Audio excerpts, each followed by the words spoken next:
Saludos desde la Dirección Regional de Educación Peninsular y desde la Asesoría Regional de Ciencias. Para el día de hoy vamos a compartir experiencias sobre el uso de la herramienta de inteligencia artificial ChatGPT desde un enfoque de la mediación pedagógica en ciencias.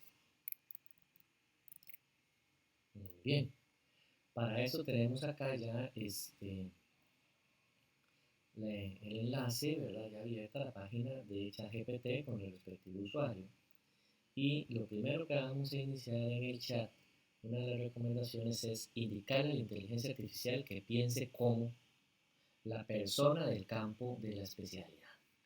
Entonces piensa como docente de ciencias naturales. Pues ahí ya empezar una explicación, vamos a tenerlo. Ahora, la idea es que utilicemos esta herramienta como un asistente virtual en nuestro contexto educativo y laboral. Entonces, de repente estamos confeccionando un planeamiento didáctico y tenemos algunas ideas, pero no las tenemos focalizadas, por así decirlo. Entonces podemos pensar en un contexto de enseñanza primaria, por ejemplo, sobre las formas de energía. Entonces le podemos decir a la inteligencia, en este caso indicar, escribir a la inteligencia, que nos describa, nos plantee ejemplos de una estrategia didáctica enfocada en la energía y sus transformaciones.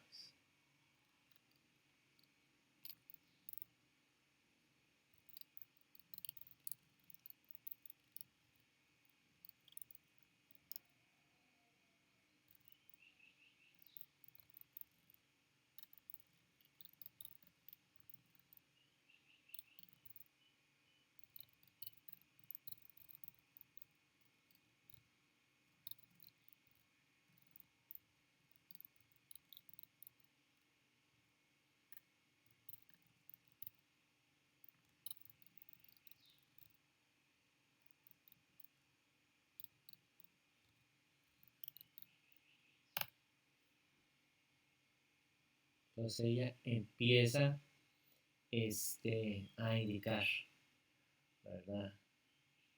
Como les digo, esto es, la inteligencia lo que nos va a dar es una idea, inclusive, y básicamente si esa idea no nos gusta, pues podemos podemos detener la generación de la idea, ¿verdad? Entonces ella está plasmando, como yo le hice detener, pues ahí ya quedó, decía que comentar el objetivo general, eh, plasma una semana, lo plasma en 4 semanas, ¿verdad? Diseño de un proyecto y demás. Nosotros hasta una evaluación. Inclusive le podemos indicar, digamos, esta misma actividad que nos está dando, le podemos indicar que lo plantee con focalización, exploración y demás.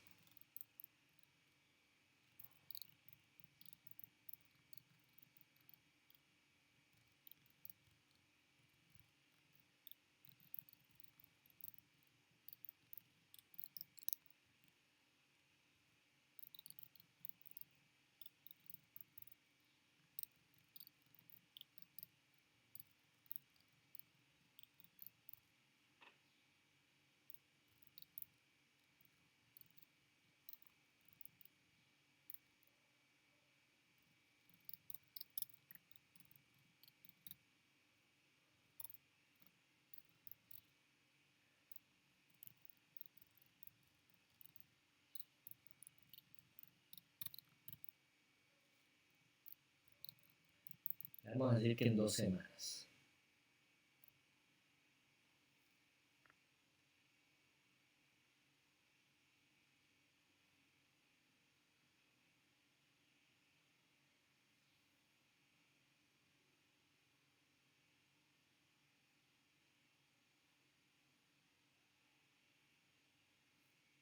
Entonces, aquí también nos está dando otra idea de lo que podríamos aplicar, pero que es muy importante nosotros como gestores de aprendizaje que visualicemos y revisemos la propuesta, porque hay cosas que no tienen mucho sentido a la solicitud que yo le hice y lo que ella me está dando, puesto que por acá me habla del péndulo de Newton y otras cosas que quizás en primaria no se podrían de repente utilizar, ¿verdad? Ya eso dependería de nuestro contexto. Pero entonces, esto es un ejemplo de lo que nos puede dar y aportar o no esta herramienta de ChatGPT. Aquí lo que importa es cómo le solicitamos las cosas. Entonces vamos de nuevo con otro tema. Vamos a decirle que defina un planeamiento, o mejor dicho, una estrategia didáctica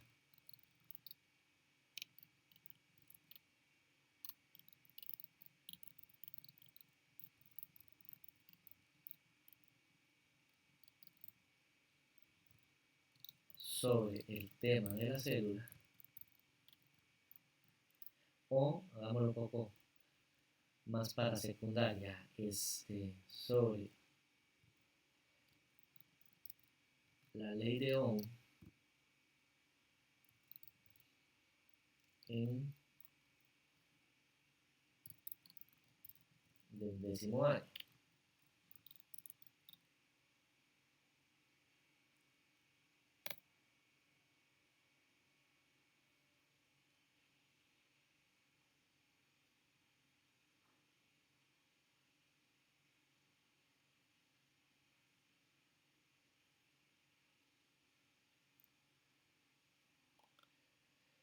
Recordar que esta versión es gratuita y tiene sus limitaciones.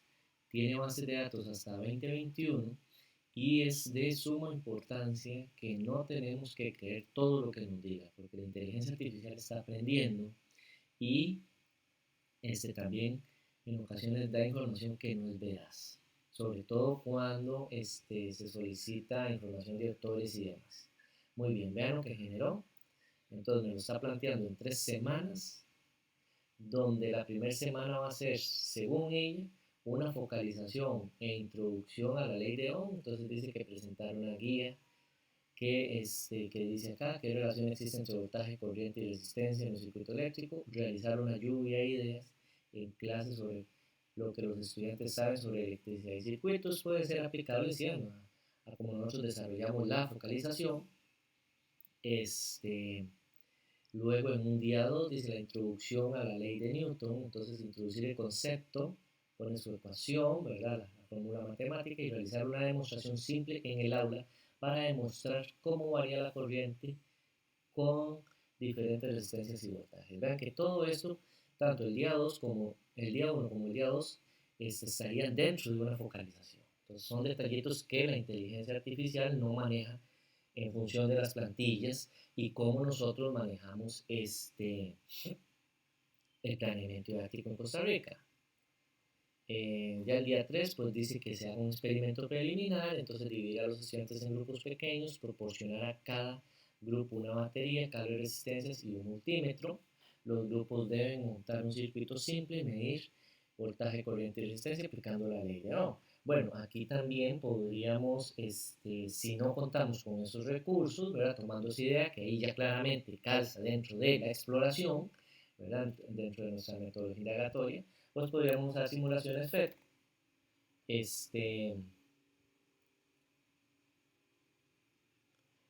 de circuitos eléctricos. Nos vamos a la página, ¿verdad? Pues, utilizamos la de física, buscamos la de física y aquí lo vamos a depurar un poco.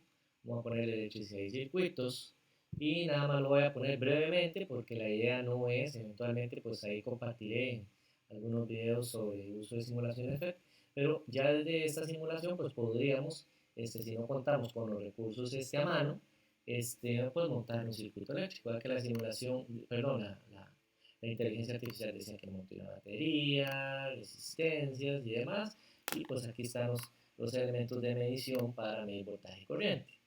Volviendo entonces a la inteligencia artificial, a la estrategia que nos sugiere, que como indico, no es hacerla tal cual, sino utilizar esto como una sugerencia, tomar ideas y demás, ¿verdad?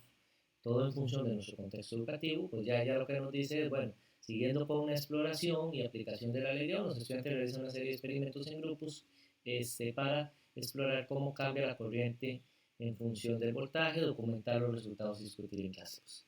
Todo esto calza, ¿verdad? Todo esto, todo lo del día 3 de la semana 1 que ella nos propone, junto con este día 4 de la semana 2, calza dentro de la exploración. Ya luego pues nos habla de circuitos en serie paralelo, introducir a los circuitos en serie paralelo. Los estudiantes diseñan y construyen circuitos en serie paralelo, utilizando resistencias y medir voltaje. Todo esto calzaría dentro de la exploración. Sigue con aplicaciones de la ley de Ohm, como la seguridad en el hogar y electrónica, y mostrar ejemplos de dispositivos cotidianos.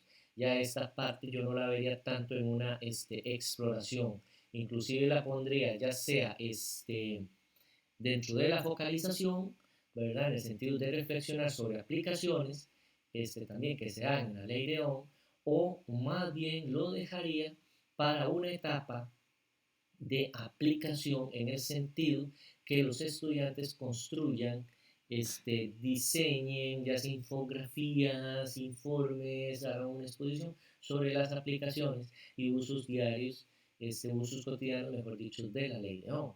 Ya luego, en la reflexión, pues vamos a ver qué es lo que nos dice, revisar los conceptos aprendidos y cómo se aplican en circuitos eléctricos, presentar a los estudiantes problemas desafiantes relacionados con la ley de Ohm. Pues aquí yo lo que recomendaría hacer pues es reflexionar sobre los datos obtenidos en las etapas de experimentación, es decir, lo que se hizo ya sea armando el circuito en físico, ¿verdad? Con componentes reales, o en la simulación, ¿verdad? Reflexionarlos y contrastarlos con los fundamentos de la ley de Ohm, ¿verdad? Es decir, los comportamientos del voltaje, la corriente y la resistencia que se tienen que dar en un circuito que ya yéndonos a tecnicismos, pues es un circuito lineal y demás, ¿verdad? Ya referente a la aplicación, bueno, ellos le llaman aquí experimentación y aplicación creativa, pues dicen los grupos diseñan un proyecto creativo basado en una ley de Ohm como un juego interactivo o un modelo de circuito. Los proyectos deben involucrar mediciones de voltaje y corriente. Vean que esto también estaría dentro de nuestra aplicación en las etapas de la metodología indagatoria. ¿Por qué? Porque ya ponemos a los estudiantes a crear algo, a realizar algo en función de lo aprendido en la focalización, en la exploración, reflexión y contrastación. Luego nos dice que los grupos presentan sus proyectos a la clase explicando cómo aplicaron la ley de Ohm, realizar una discusión final, etc. Y pues ahí ya habla pues de la evaluación. Pero bueno, para ir finalizando, la idea de utilizar un recurso de estos en un contexto de planificación, de orientación para el desarrollo de un planeamiento didáctico y por ende un desarrollo en la mediación pedagógica, es decir, ya en nuestras clases, pues la inteligencia artificial nos da una sugerencia, nos puede ayudar a eso, a focalizar nuestras ideas y ver qué cosas que ella nos plantea podemos utilizar o no, plasmar o no en nuestro planeamiento didáctico y por ende luego en la realización, en la ejecución de nuestra mediación pedagógica, es decir, en nuestras clases. Espero entonces que sea de provecho e invite a la reflexión sobre el uso de un recurso iba a decir versátil, bueno, lo es, pero en desarrollo como lo es el ChatGPT, por lo menos la versión gratuita, ¿verdad? Ya de repente la de paga pues podrá tener más versatilidades y demás, pero yo obviamente pues apelo a todo lo que sea gratuito y de software libre, ¿verdad? Entonces, aquí lo importante es reflexionar sobre qué nos puede servir y qué no, ¿verdad? Para implementar en nuestra mediación pedagógica. No copiar tal cual las cosas que nos indican las herramientas, ¿verdad? Recuerden que nosotros somos gestores y facilitadores en los procesos de enseñanza y aprendizaje de nuestros estudiantes. Muchas gracias.